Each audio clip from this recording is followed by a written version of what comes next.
तो स्वामी जी महाराज ने कहा, बहुत ध्यान से आप सुनिए, यह तन तुमने दुर्लभ पाया। अब दुर्लभ किसको कहते हैं?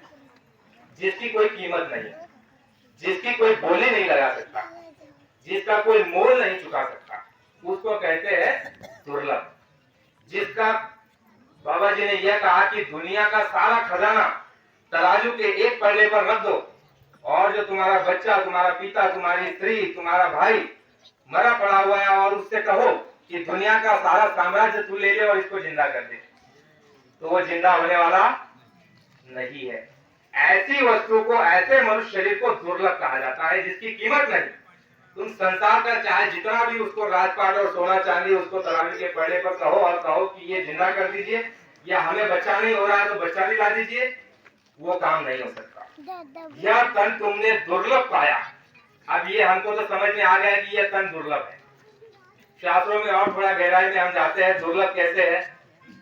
इस शरीर के लिए कहा गया है धर्म शास्त्रों में कि स्वर्गाचे देवी देवता इच्छता मृत्युलोक जन्म वावा आम्हा, यानी स्वर्ग में जो देवी देवता बैठे हुए हैं, जिनकी आप पूजा इबादत प्रार्थना करते हैं, जिनका फोटो लगाते हैं, जिनके हम मंदिर बना करके वहां घंटा बजाते हैं और वहां पर धूप अगरबत्ती और नारियल चढ़ाते हैं, ऐसे वास्तविक देवता, यह तो मूर्ति है, असली में जो देवता बैठे हुए स्वर्ग और वैकुंठ में, वो वहां पर उस मालिक से ऐसे प्रार्थना करते हैं कि हे भगवान, हे दयालु, हे कृपालु, हे दीन बंधु दीनानाथ, हमें मृत्युलोक में भेजो।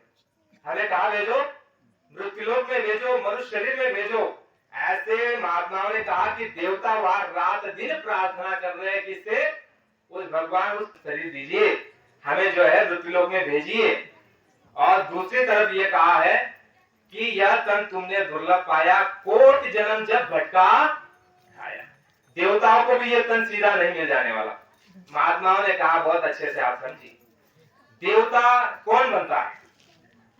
देवता का पद, देवता का मंडल किसे मिलता है? यह भी खोल करके महात्माओं ने बताया। क्यों बताया?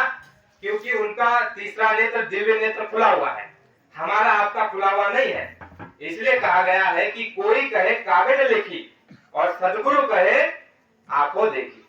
सदगुरु जो भी आपको बताएंगे, गुरु महाराज की जो कोई वाणी होगी, वो सब आपको देखी होगी। तीसरे नेत्र द्वारा वो बैठ करके एक जगह समाधि लगा करके देखते हैं कि स्वर्ग में क्या हलचल हो रही है, वैकुंठ में क्या हलचल हो रही है, नरकों में क्या परेशानी और तकलीफ जीवों को दी जा रही है। आप और हम 7 तालों में बंद होकर के क्या क्या काम कर रहे हैं, पाप कर रहे हैं, अनिति कर रहे हैं, अत्याचार कर रहे हैं, मन में कपट है, छल है, बेईमानी है, वह सब कुछ महात्मा जानते हैं। इसलिए उनके हर एक शब्दों में वजन है और सच्चाई है, भले हम उस बात को न माने।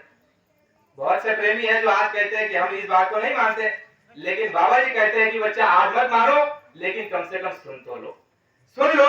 जब समय आएगा तुम्हारे जीवन में, जब तुमको ये मालूम पड़ेगा कि ये संसार में कोई किसी का नहीं है, तब तुमको मालूम पड़ेगा कि महात्मा सच बताते हैं। ऐसे आपकी समझ में आने वाला नहीं है, और जो कुछ सुनाया जा रहा है वह सब कुछ आपको सुन लेना है, और सब कुछ आपके आज ही काम में आने वाला नहीं है। जैसी परिस्थिति, जैसा समय और जैसी अवस्था निर्माण होगी, उस प्रकार आपको उन शब्दों से काम लेना होगा कि बाबा जी ने इस तरह से बताया है तो सचेत रहना है। कि बाबा जी ने कहा कि ये करोगे तो उसका परिणाम ये मिलेगा, तो ये नहीं करना, ये करोगे तो तुमको अच्छा मिलेगा, तुमको सुख मिलेगा, तुमको आनंद मिलेगा, तुम्हारी सेवा करेंगे तो ये करना है। यानी जिस समय में जैसी परिस्थिति के अनुसार समय होगा, उस अनुसार आप उन वचनों का, इन सत्संग के वाणियों का आप जो है उपयोग लेना।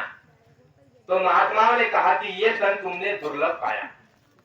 फिर आगे कहा कि तन तो दुर्लभ मिल गया, फिर कैसे मिला? फिर महात्माओं ने कहा, कोटि जन्म जब भटका खाया। क्या कह रहे हैं? बहुत ध्यान से सुनिए, ये आपकी और हमारी कहानी है। आप अगर बीच में आवाज करेंगे तो मैं जय गुरुदेव बोल करके थोड़ा विराम ले लूंगा। जय गुरुदेव। यह तन तुमने दुर्लभ पाया, कोटि जन्म जब भटका खाया। कोटि जन्म हमने आपने भटका खाया। महात्माओं ने कहा कि किस तरह से कहा तुमने भटका खाया। तुम नरकों में काटे गए, 27 प्रकार के नरक है, सीधा किसी को भी मनुष्य शरीर नहीं मिल जाता। हम आपको अगर ये मनुष्य शरीर मिला है तो इसके पूर्व हम आप नरकों में काटे गए, जलाए गए, सड़ाए गए, रुलाए गए, सताए गए, परेशान किए गए, और हमको जो है गरम गरम तवे पर लिटाया गया, हमको जो है तेल में तला गया, हमको कई बार हमारे शरीर को, अंगों को काटा गया, अनेक कष्ट, तकलीफ और हमने जो है परेशानी को झेला। कहां पर? 27 प्रकार के नरकों में, जो आपके गरुड़ पुराण में लिखा है। आपके गरुड़ पुराण में लिखा है। और पूर्व के समय में हमारे ऋषि मुनि की ये व्यवस्था थी कि शास्त्रों का पठन करवाते थे, शस्त्र और शास्त्रों का ज्ञान दिया करते थे मनुष्यों को, समाज को। शस्त्र यानी शस्त्र चलाने की कला, कि आप अपनी आत्मरक्षा कैसे करें। आप समाज के ऊपर जब संकट हो, कोई अबला नारी के ऊपर अगर कोई अत्याचार करे, कोई उसके ऊपर गलत निगाह से देखे, तो तुम उसकी रक्षा कैसे करो, तो उसके लिए उसको शास्त्र की कला, शस्त्र की कला दी जाती थी। और तुम्हारे जीवन में तुम कैसे जीवन जियो, और जीवन जी करके तुम अपनी आत्मा को कैसे सदगति में प्राप्त कराओ, यानी कैसे तुम्हारी आत्मा का तुम उद्धार करा सको, यह दो ज्ञान देते थे, एक शस्त्र का और एक शास्त्र का। ये दोनों ज्ञान हमको होता था। लेकिन कुछ समय बीच में ऐसा उल्टा चला कि लोगों ने ऐसा भ्रम निर्माण कर दिया कि गरुड़ पुराण कोई आदमी जब मरता है तो उसके बाद ही पढ़ना चाहिए, ऐसे ही कहा जा रहा है ना थोड़े दिनों से। लेकिन ऐसी व्यवस्था नहीं है। शास्त्रों का पठन पहले बच्चों को स्कूलों में, पाठशालाओं में, गुरुकुलों में कराया दिया जाता था। क्या बच्चों, देखो शास्त्र में ये लिखा है, धर्म शास्त्र में ये लिखा है, ये करना है, ये कर्म नहीं करना, इस तरह से जीना है। यह सारा का सारा ज्ञान जो है उसका 15 से 18 वर्षों में धर्म शास्त्रों का और शस्त्रों का ज्ञान उसको दे दिया जाता था।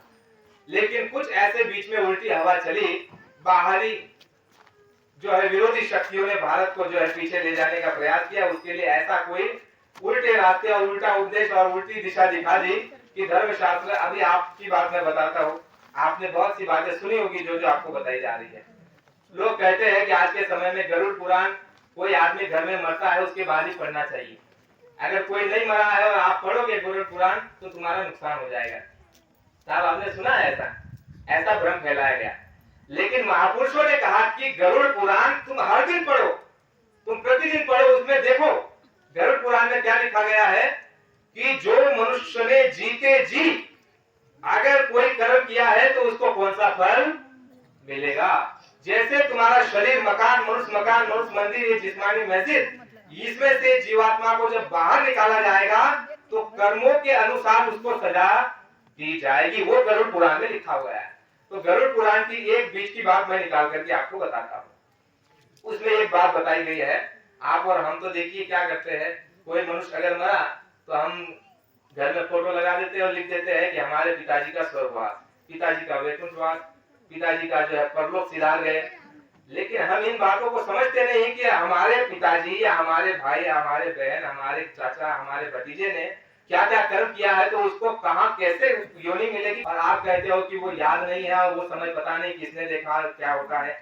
लेकिन उस समय पर सब बोध होता है कि मनुष्य जीवन में हमने क्या क्या काम किया, हमको कितना समझाया गया। रामायण का पठन किया गया, कथा गांव में रचाई गई, महात्माओं का सत्संग सुनाया गया, बाबा जी के जो है प्रेमी चिल्लाते रहे कि शाकाहारी हो जाओ, धर्म पर आ जाओ, नेक करनी करो, किसी के आए गए का सेवा सत्कार करो। हमने इनकी किसी की बात को नहीं माना तो उस समय जीव पछताता है, रोता है। लेकिन महात्माओं ने कहा कि जब आपके खेत में चिड़िया जो है आपका दाना चुन जाएगी और उसके बाद जब आप पछताओगे तो क्या होगा। इसलिए महात्माओं ने कहा समय रहते चेत जाओ, समय रहते अपना बचाव कर लो, इतनी दुर्दशा होने वाली है मनुष्यों की। गुरु महाराज ने कहा कि मनुष्य तन तुमको दुर्लभ मिला है, ये ऐसे ही किसी को नहीं मिलता, ये देवताओं के लिए दुर्लभ है। देवता अपने पुण्य का फल वहां पर भोग रहे हैं और जिस समय उनका पुण्य खत्म हो जाएगा उनको दोबारा मृत्युलोक में भेज दिया जाएगा और मृत्युलोक में आकर के जो है मनुष्य शरीर में आकर के उनको जो है पुनः जो है पुण्य करना पड़ेगा, या फिर महात्माओं के पास जाकर के जन्म मरण दुख और सुख की तकलीफों से हमेशा के लिए छूटना पड़ेगा। तो देवताओं के लिए मनुष्य शरीर दुर्लभ। फिर महात्माओं ने एक जगह कहा है, अर्जुन देव जी साहब है 10वें गुरु, 10 गुरु गए हैं सिख संप्रदाय में, उनमें से एक गुरु है अर्जुन देव जी साहब। उन्होंने बहुत अच्छी व्याख्या की कि जीव जो मनुष्य शरीर में आया है इसके पूर्व कहा था। बहुत ध्यान से आप सुनिए। उन्होंने कहा आपकी और हमारी बात है, कई जन्म है कीट पतंगा, ये आप देख रहे हैं ये जो मच्छर यहाँ पर घूम रहे हैं ये कीट, ये इसमें हम थे, ये जो मच्छर आप देख रहे हो इनमें हम गए हुए थे। कई जन्म है कीट पतंगा, कई जन्म गजमीन कुरंगा, कई जन्म पंछी जग जइया, किरण काल देश अजरिया, अब की बार जगदीश मिलन खेवरिया। यानी तुम अनेक बार कीड़े बने, मकोड़े बने, गाय बने, कुत्ता बने, बैल बने, भैंस बने, पशु बने, पंछी बने, सांप बने, बिच्छू बने, गोचर बने, सुअर बने और अनेक 84 लाख योनियों में सताए गए, रुलाए गए, काटे गए और करोड़ों वर्षों के बाद तुमको यह मनुष्य शरीर मिला। जब आखिरी 184 की योनि है, आखिरी जो है गाय की, गाय में जो जीव आता है, गाय अगर खूंटे पर मरती है, आज तो जो है किसान भी अपनी गाय को खूंटे पर मरने नहीं दे रहा है। किसान भी जो है समझ लीजिए गाय दूध देना बंद कर देती है तो किसान कसाई को बुलाता है, भाई साहब इसको ले जाओ, कितना लेवल, अरे जो देना है दे दो, कुछ हमारे काम की नहीं है, इसको ले जाओ और आप चाहे जो करो। तो किसान आज ये कर रहा है, तो इसलिए किसान की ये दुर्दशा है। गाय को मारना जो है बहुत बड़ा पाप माना जाता था। पहले के समय में अगर गलती से भी गाय मर जाती थी तो उस व्यक्ति का मुंह नहीं देखा जाता था, मुंह नहीं देखा जाता था जीवन भर। उसको गांव से बाहर निकाल दिया जाता था कि बाहर जाकर के रहो, उसकी सुविधा कर दी जाती थी और कह दिया जाता था कि इसका मुंह कोई नहीं देखेगा, और इसका मुंह जो देखेगा तो गाय मारने की हत्या जो इसके ऊपर लगी है वो मुंह देखने वाले के ऊपर बढ़ जाएगी, वो आपके पास चली जाएगी। तो ऐसे नियम प्रावधान थे और ऐसे धर्म शास्त्रों में लिखा गया है, लेकिन आज इस बात को सब कुछ हम भूल चुके हैं। महात्माओं की शरण हमने छोड़ दिया और महात्माओं के संगत और सत्संग में बैठना बंद कर दिया, इसलिए यहाँ भी दुख झेल रहे हैं और यहाँ से जब निकलेंगे तो वहां तो बहुत दुख है। महात्माओं ने कहा कि बच्चा ये तो 100 वर्षों का जीवन है और ये तो किसी तरह से गुजर जाएगा, लेकिन जब तुमको यहाँ से निकाला जाएगा, नरकों में डाला जाएगा तुम्हारे अपराधों के कारण, तुम्हारे दुष्कर्मों के कारण, उस समय पे तुमको लाखों लाख वर्षों तक वहां जलाया जाएगा, काटा जाएगा, सड़ाया जाएगा। उस समय तुम्हारी कौन मदद और रक्षा करेगा? वहां पर कोई किसी की रक्षा और मदद नहीं करता, और वहां ना तुम्हारा पैसा, ना तुम्हारी डिग्री, ना तुम्हारा अहदा, ना तुम्हारी सरपंचाई, और ना तुम्हारे घर में तो बंदूक और गोला बारूद, और ना तुम्हारी पहचान, ना तुम्हारी डिग्रियां, कोई भी वहां पर काम आने वाला नहीं है। ये जितनी भी आंखों से आप संसार देख रहे हो, ये आंखें बंद होते ही ये संसार सब खत्म हो जाएगा। इसमें से सुई की नोट जितना भी आप ले जा नहीं सकते हो। और जो आज आपको कहते हैं कि आपके भाई कि मैं तेरे साथ हूं, तुझे डरने की क्या बात है, लेकिन जैसे ये आंखें आपकी बंद हो जाएगी, ना आपका भाई काम में आएगा, ना आपका पिता काम में आएगा, ना आपका रुपया काम में आएगा, ना आपका पैसा काम में आएगा, ना आपका औहदा काम में आएगा, ना आपका ज्ञान काम में आएगा। जो ज्ञान हम लेकर के बैठे हैं कि हम जो है ये है, हम ज्ञानी है, हम जो है शास्त्रार्थ करते हैं, हम बड़े रामायण के जो है ज्ञाता है, ये ज्ञान भी वहां पर काम नहीं आएगा। वहां काम क्या आएगा? भक्ति काम आएगी। वहां काम क्या आएगा?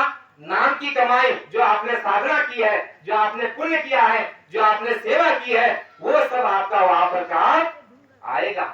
इसके अलावा जितना भी आपने कमाया है, रुपया, धन दौलत, गाड़ी बंगला, मोटर का, और जितना भी साजो सामान, जितना भी आपने जीवन भर जो है छोटी का पसीना एड़ी तक बहाया, आपने रात दिन मेहनत की, रात को रात नहीं, दिन को दिन नहीं समझा, ठंडी को ठंडी नहीं, बरसात को बरसात नहीं समझा, इतना आपने मेहनत किया और आपने सोचा कि इसको हम भोगेंगे। लेकिन जब वहां से वारंट निकल जाता है तो महात्माओं ने कहा 1 सेकंड की देरी नहीं होती, तुरंत आएगा, आवाज लगाएगा। बाबा जी ने कहा ऊपर से आवाज लगाया गया है, फलाना तुम्हारा वारंट निकल चुका है, तैयारी करो, चलो। फिर हम कहेंगे भैया हम नहीं आएंगे, तो बहुत मार पड़ेगी। इसलिए ये मनुष्य शरीर ऐसे ही नहीं मिला है। इसलिए जब तक हम अपने अधिकारों को, अपने मनुष्य शरीर की अहमियत को, इसकी कीमत को और इसके मूल्य को, मूल्य तो इसका कोई चुका नहीं सकता, लेकिन इसकी अहमियत को जब महात्माओं के सत्संग से हम समझ लेंगे, जान लेंगे, परख लेंगे, तब हमको ये जीवन जो है अच्छा मालूम पड़ेगा। और ये मालूम पड़ेगा कि वो भगवान की बड़ी दया है, बड़ी दया है। आज तो लोग कहते हैं कि अरे भगवान ने मुझे बीमारी दे दी, भगवान ने मुझे गरीबी दे दी, भगवान ने मेरा एक्सीडेंट करवा दिया। बाबा जी कहते हैं कि भगवान कुछ नहीं करता, तुम नाकिस, तुम जो है बेवजह भगवान को बदनाम करते हो, भगवान कुछ नहीं करता। ये ध्यान से आप सुन लीजिए। कई लोग, कई देवियां, कई स्त्री कहती है कि भगवान ने मुझे दुख दे दिया। भगवान ने तो ये कहा है, बाबा जी ने कहा कि तुम्हारे धर्म शास्त्रों को पढ़ो। उसने कहा है कि ये मनुष्य शरीर ले लो, ये देवताओं के लिए दुर्लभ है, दया करके आपको और हमको ये मनुष्य शरीर मिल गया, और इसके अंदर में आपको और हमको जो अधिकार दे दिया। अधिकार बहुत बड़ी चीज है, अधिकार मामूली चीज नहीं है। आपको सुनने में अभी मामूली लग रही है, लेकिन मैं आपको एक छोटा सा उदाहरण देता हूँ। आप इतने लोग बैठे हो, आप में से किसी आदमी को निकाल करके मैं जो है मुख्यमंत्री बना देते हैं वहां पर। कहां पर? महाराष्ट्र की विधानसभा में आपको भेज देते हैं। क्या दे देते हैं? अधिकार। अधिकार दे देंगे कि चलो भाई तुमको अधिकार है। महाराष्ट्र जो है 12 करोड़ या 14 करोड़ लोगों की आबादी है हमारे महाराष्ट्र की, कई राज्य है, कितना बड़ा जो है इनकम है, तो आपको अधिकार दे दिया। तब आपको समझ में आएगा कि अधिकार का क्या महत्व होता है। तो इसी तरह से उस भगवान ने जो है, उस मालिक ने जो है, खुदा ने, राम ने, कृष्ण ने जो है, हमको उस परमात्मा ने जो है अधिकार दे दिया है। कौन सा अधिकार है? कि आप अच्छा कर सकते हो और बुरा भी कर सकते हो, दोनों करने का अधिकार आपको है। फिर आप कहोगे इसमें नई बात क्या है? बहुत नई बात है। अब देखिए लक्ष्य 84 में जो जीव पड़े हुए हैं, इनको नया करने का अधिकार, सुन रहे हैं आप लोग? जय गुरुदेव। लक्ष्य 84 में जितने भी जीव है, पशु पंछी है, गाय भैंस कुत्ता बैल गधा ऊंट हाथी, इनको नया करने का अधिकार, जो इन्होंने मनुष्य शरीर में किया है उसका उनको भोग भोगना है, केवल भोग भोगना है। कैसे भोग भोगना है?